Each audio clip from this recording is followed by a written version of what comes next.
Hello and welcome. My name is Jonas Wahl, and I am a pre-law student at the University of Delaware. On this podcast, we cover what's happening across the country in law and policy and how it affects your daily life. Today, we're joined by a special guest, attorney and professor of computer science, Nazim, to break down Trump v. Barbara, a case with the potential to redefine what it means to be a United States citizen. Professor, thank you so much for coming on the podcast. Thank you for having me. This is quite the privilege. We've got a nice thing going on here. Let's get right into it. In order to understand Trump v. Barbara, we first have to understand the citizenship clause in the 14th Amendment. What exactly does that clause say, and how has it been interpreted by the courts? So the 14th Amendment was passed in the aftermath of the United States Civil War, where one of the main sources of conflict was the notion of slavery and how it was legally used in the southern part of the United States. Um, it was one of a series of amendments to the United States Constitution because they didn't exactly manage to knock it out of the park the first time. And some would argue they never managed to actually completely erase the effects of slavery in the United States. But the 14th Amendment in its own basically says that anybody born in the United States jurisdiction is a United States citizen. That way, they were trying to eliminate differences based on slaves and on regular citizens. That was one of the main contentions of the Civil War. Then, in January of 2025, President Trump signed an executive order seeking to change the understanding of what birthright citizenship meant. What did this order do? It outlaws the grant of U.S. citizenship to children born of mothers that are not U.S. citizens and only on temporary visas or unlawfully present in the U.S., where the father is not a known U.S. citizen. Um, in effect, contradicting the letter of the 14th Amendment. Exactly. So it really just applied to babies in particular, but this order didn't go into effect, right? Well, it in theory would have, but courts immediately stayed a what's known as a universal ruling that applied across the whole United States, barring it from entering effect. And the first case about this that was taken to the Supreme Court actually visited the notion whether a lower court could implement a bar that would not just hold true in its jurisdiction, but across all the United States. Now, historically, that's been always the power of the courts, but in Trump v. Casa, the United States Supreme Court determined that no, a court can only affect the jurisdiction in which it is in, and certain other limited scopes. So then this particular issue got tried again in several jurisdictions, and they issued an order that covered all of the children born in this circumstance, which made it a slightly more limited order that fit the decision of the Supreme Court. Exactly. Multiple lower courts did rule the executive order unconstitutional, but the Trump administration appealed those rulings all the way to the Supreme Court. Now, their argument in front of the Supreme Court was that the order simply restores the original meaning of the citizenship clause. What do they believe that original meaning actually is? I mean, so to be perfectly transparent, I'm not the person that would be most kind to the Trump administration's interpretations of what they're doing. So that's my bias. But it's hard to note what they might be thinking in general because the administration is not a monolithic entity that all thinks the same thing. Um, but for the most part, they seem to be arguing that the this was the original intention, that it wasn't intended to apply to people that were just visiting the United States. But it's hard to find any real concrete support for that notion, in part because, well, shortly after this, about 30 years after the 14th Amendment passed, there was a case that tested exactly this case. And when when Congress tried to regulate who became a U.S. citizen and who did not, the Supreme Court said that the 14th Amendment is clear and that everybody born in the United States is a U.S. citizen. Exactly. And the Trump administration does provide multiple policy driven arguments to support the executive order. And I just want to get into one of the main arguments that they propose, which is that the current interpretation of the citizenship clause creates an incentive for women to travel to the United States just to acquire citizenship for their children. How important is that argument legally? And is this really an issue? Well, I mean, it depends on who you talk to. I think that laws and policies need to be examined in the context in which they're applied, because a policy that sounds like it's intended in one way can actually be implemented in a very different way in a given context. The context in which this particular order is being issued is one in which the Trump administration is expressing a series of policies that are hostile to foreigners in a lot of different ways.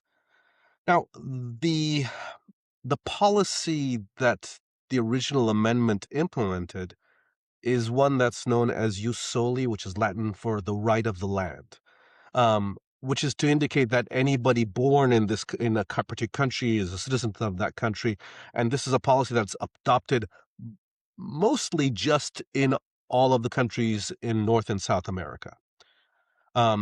In Europe, Africa, and Asia, most other countries use a different criteria, which is known as jus sanguineus, which is Latin for the right of the blood, in which people simply inherit their parents' citizenship.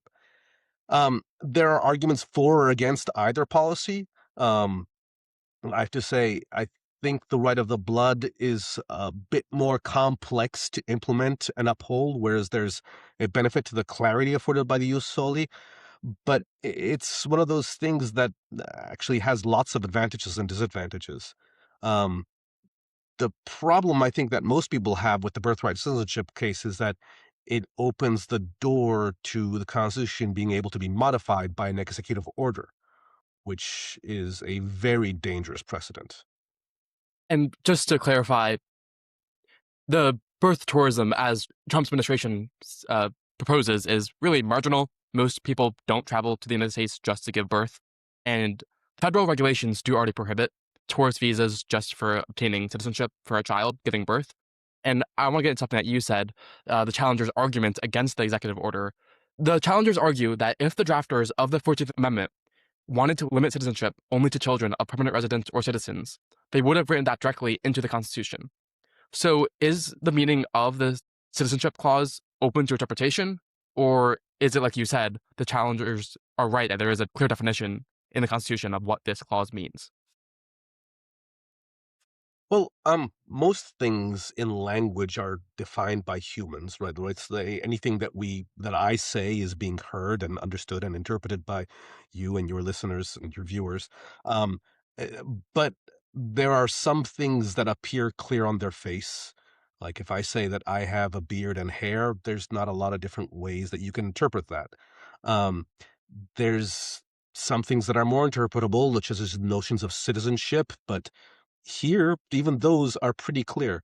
And it should be said that not only did the drafters of this amendment think very carefully about the words they included, because the 14th Amendment is not as short as I've made it out to be. It's actually several paragraphs long. So it gets into a lot of detail about who exactly gets what. But the United States also revisited this notion a couple of times in a couple of amendments. So if they had second thoughts about how a particular amendment could be interpreted, they could have revisited that in later amendments.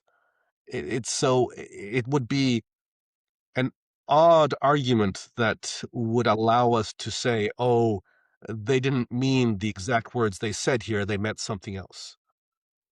Now, this is also due in part because language evolves. For example, the notion of privacy has been injected into the United States Constitution in the current sense of that word, because when the U.S. Constitution was originally drafted, that notion as such was not an explicit one.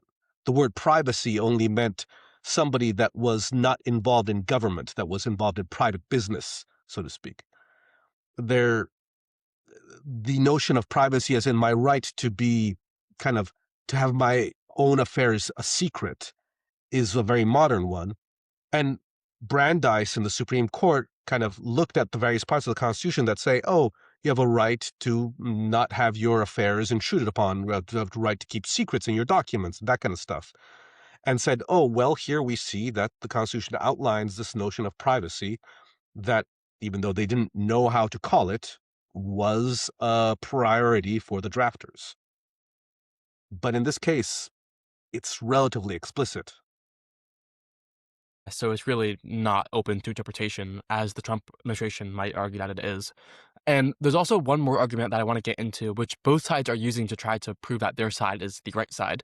There's a Supreme Court case from 1898, United States v. Wang Kim Ark. Why is that case so important, and why do both sides believe it supports their argument? Well, this is a 1898 case that was decided by the Supreme Court, in which the Chinese Exclusion Act was trying to deny citizenship to the children of Chinese immigrants. And this was not just an act of Congress, but it was a treaty, right? And when Wang Kim Ark was born in San Francisco, he he went back to China and tried to return to the United States and was denied entry on the grounds that he was not a citizen. So the Supreme Court said, well, I don't care what the treaty Congress passed and kind of affirmed said.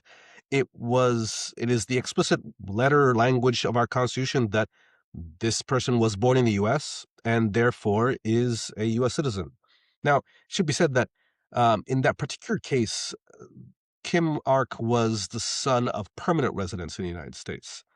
And therefore, the Trump administration is arguing that this shouldn't apply to people who are not permanent residents of the United States. I also want to talk about the impacts of this case. If the Supreme Court were to side with the Trump administration, could this affect people who are already considered U.S. citizens, or would the ruling only apply to future births? So this particular case on its own might impact people who have gained citizenship as the children of parents who were not here on a permanent residency, on a green card, basically. But it would be surprising. It's more likely, in my opinion, that it would be only prospective, which is to say it only affects future births after the decision.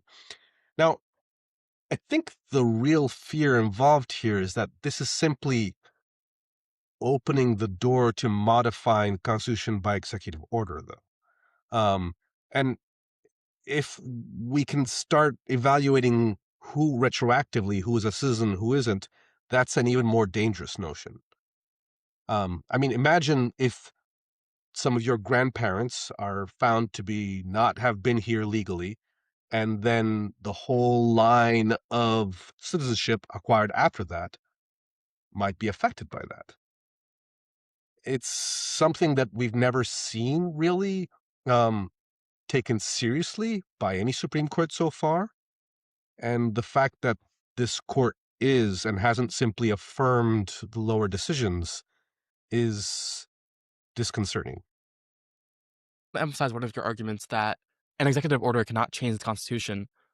How would the Constitution be changed? What are the procedures for that?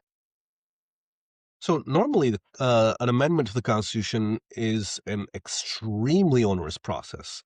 And Supreme Court justices on all sides have noted that it is so onerous that it might be effectively impossible to do at this point.